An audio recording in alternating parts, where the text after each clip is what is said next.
Whiskey Neck Pour. I'm Zach. And I'm John. And today, something's changed. Oh yeah.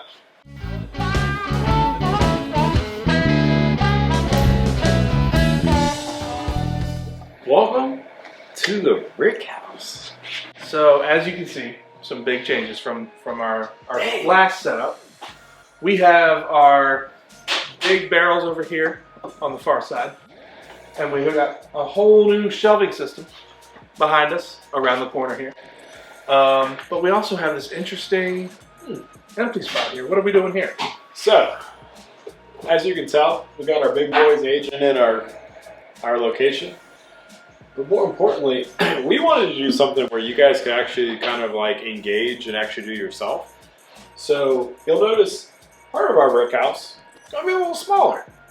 And we're going to do it smaller because we're going to do 2 liters. So we're going to have a combination of different size barrels. They're going to be anywhere from 1 probably to 3 liters. And we have some pretty cool and interesting ideas in place for those barrels, which the intent is for people who want to can sort of follow along at home if they so choose. Yeah, we get it, guys. You guys can't pour a neck pour in a big barrel that's on tap. But what we can do is have 2 liter, 2 750s.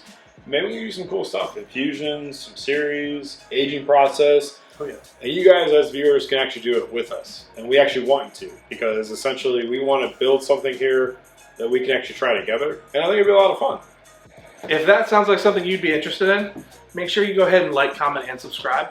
Let us know if you have any cool ideas for these smaller barrels. I know that we have a few that we're pretty interested and excited about, but if there's anything you're interested in, you would like to see, let us know. Maybe it's something we already have in place. Maybe it's something we'll add in.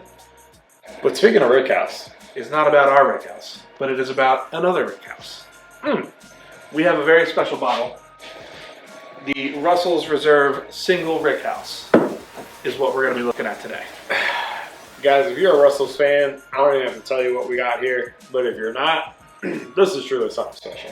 I mean, this really is something quite unique to what we're doing here. Yeah. So, little history about this bottle. This is a bottle that is comprised of 72 barrels selected by the Russells themselves from Camp Nelson C, which is a now decommissioned rickhouse. It's gone. By Wild Turkey. It's gone. It's completely gone. It no longer exists. So in theory, unless they've got barrels of this stuff stashed somewhere else, this is the last juice from Warehouse C that we'll be getting. This is it. But not only is it from Camp Nelson C. And not only is it like the last of Camp Nelson C, but this is what they call the sweet spot. Yep. Floors 3 and 4 from the center of the rickhouse. When they were going through and sort of reviewing these barrels to be selected for this release, these were unanimously agreed upon by the Russells and their team to be blended and used for this release. And that's what we have here today. Now, what I love about what Whiskey Neck Pour does, we're not sponsored, so we're going to give this a fair shakeout. Is this a marketing ploy, or is this truly something special from Camp Nelson C? So, this bottle retails at $250. I will say, as a bourbon enthusiast / collector, this is on the extreme high side of MSRP that I would pay for something. And the secondary has done secondary things. So when this released, we were seeing this stuff around $600-700. It's down to about $425 or so. Still extremely expensive. If you can find this at retail, that's still a big ask. So we're gonna let you guys know if this is worth that retail or that secondary price. $249.99 is no joke to ask for any kind of bottle. I mean, at that MSRP, Zach, I mean, you're seriously talking like Happy Van Winkle level at MSRP. Yeah, I mean, you're talking crazy. Oh gosh, what's the retail on a 23 year? Is it? I think it's 250. 250, 270. You're not far off, man. This is not that old either. This is not 23-year-old juice. 10 years. Yeah. So even their 13-year, I think, is moving at like $80 retail. So let's crack into this and see what we got here. Ooh, That's a good one. Pretty solid cork pop. We're going to get a quick neck pour because of the location of the barrel now. We got to sort of finagle some things. So I'm going to pour this into a glass. There's the neck pour. You want to do the honors and dump it? Yeah. You did all the legwork on this, man. I got to give it to you. Money on this. I got to give it to you. All right, let's see here. That was quite the neck pour there, Zach. Okay, so we're gonna get these poured up here and see what we got. Look at the color on this. I mean, it's utterly beautiful. For $250, it better be beautiful. Yeah, but like it's not like super dark like Stag, but it's not like super light. I mean, this is just like a really good amber color here. Yeah, it's definitely got a decent amount of color on it. Like it's been in a barrel for 10 years. I don't know what I'm getting on the nose. See, this is where I'm jaded. I'm jaded on this because, like, if you told me this was just like nothing, blah blah blah, I'd be like, oh, caramely sweet, pleasant on the palate. But because I know it's the last of Camp Nelson C, I'm like, amazing. So this is definitely more of a history and story behind the bottle, sort of a bottle. You know, arguably you could say that the 13-year or even like the 10-year Russell's Reserve picks are going to be comparable to this. We don't have a 13-year to sort of compare this to, but yeah, fair enough. The nose is kind of just some of those classic bourbon, like wild turkey sort of notes. Yeah. Some good like vanilla caramel, super pleasant. If this drinks anything like it smells, probably gonna be pretty good. It's got some good sort of like charred like barrel notes on it too. Nothing is like overpowering. It's just sort of across the board. It seems to be very balanced, at least on the nose up front here.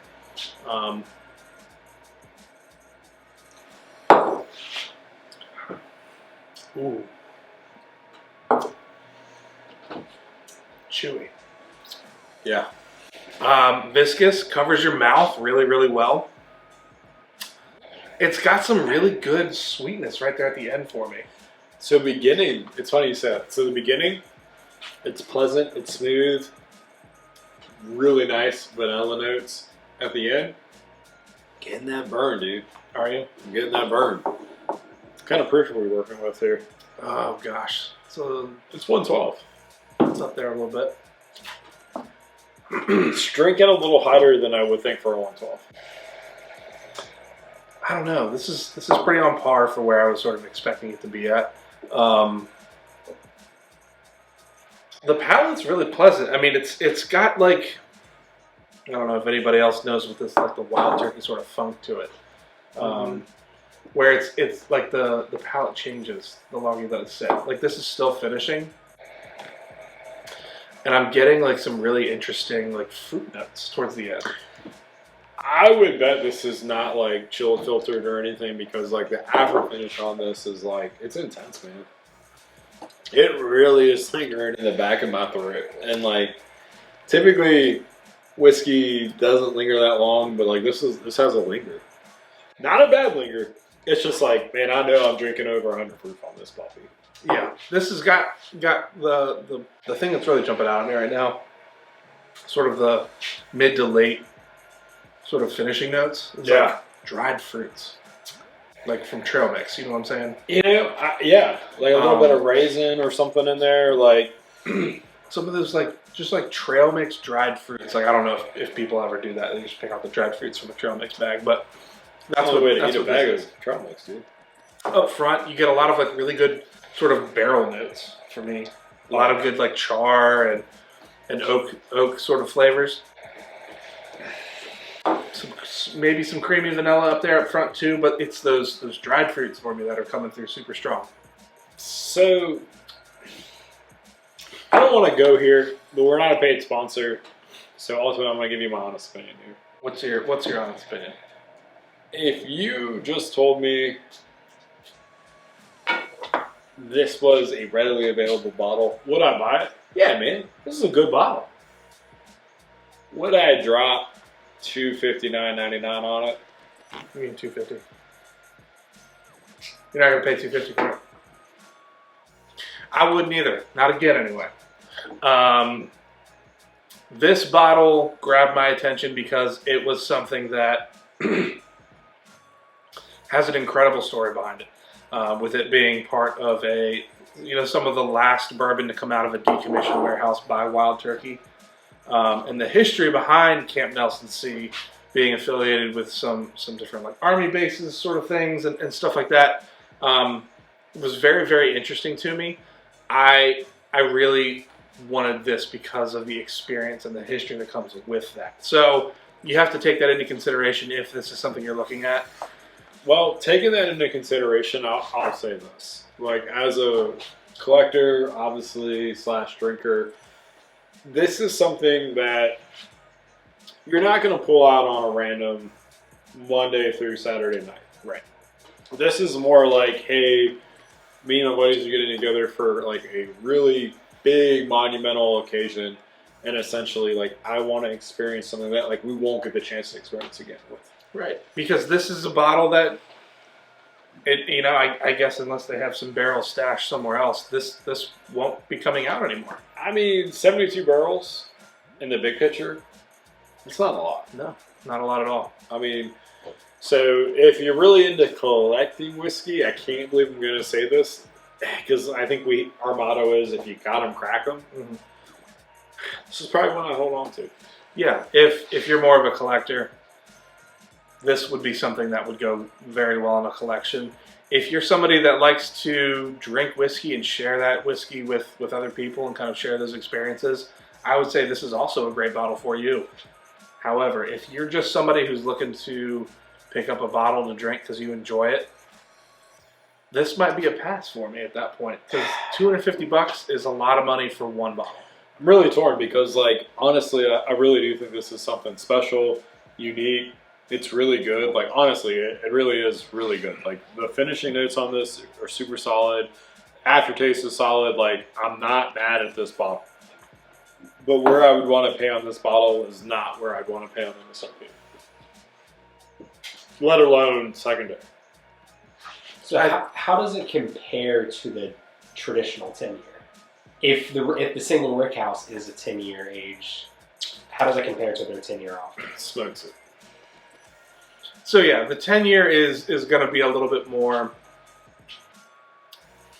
I don't want to say flat, but it's not going to feel as complete and as complex as this is. Haven't had the 13-year.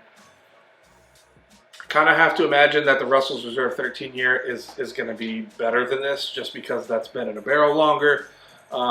It's entirely possible that, depending on where those barrels of the 13-year were in the Rickhouse they were in, they may not be as good, but like, you can't fake time. No. 13 years versus 10 years is a big difference. No, but when you kind of compare this to like other 10-year age bourbons, I would say it's pretty solid. This is very solid. Super solid. Yeah, very solid pour. I think if you're a collector, good bottle to have. If you're somebody who likes to share your bourbons with people, good bottle to have. If you're just sort of in the store and you happen to see one of these, I don't think that will ever happen. And it's listed at MSRP, $250 is a lot to pay for one bottle. It is, but like, knowing the secondary market and anything, like, you're just not going to walk in and buy this bottle. Absolutely not. It's gone, man. Yeah. Like, there's only 72 barrels. This bottle's gone. So if you have one, enjoy the review on it. I would tell you to hold on to it and really save it for a special moment in your life. Yeah. If you've already cracked it, we'd love to know your tasting notes on it. Yeah. But, not to get crazy with you, but like, what are the odds that like we age something in here for 10 years? We got the space now. Let us know what you guys want us to age in those things, because we're pretty open right now. If you got this far, we appreciate it. Don't forget to like, comment, and subscribe. If you want to leave a comment, let us know what your thoughts are on this single Rickhouse, or what you think about our Rickhouse, since we completely redid it. We appreciate the love. Gator Nation out.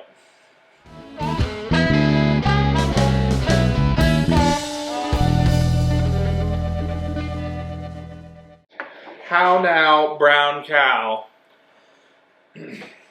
Red, yellow, leather yellow. Penis Whoa. called butthole.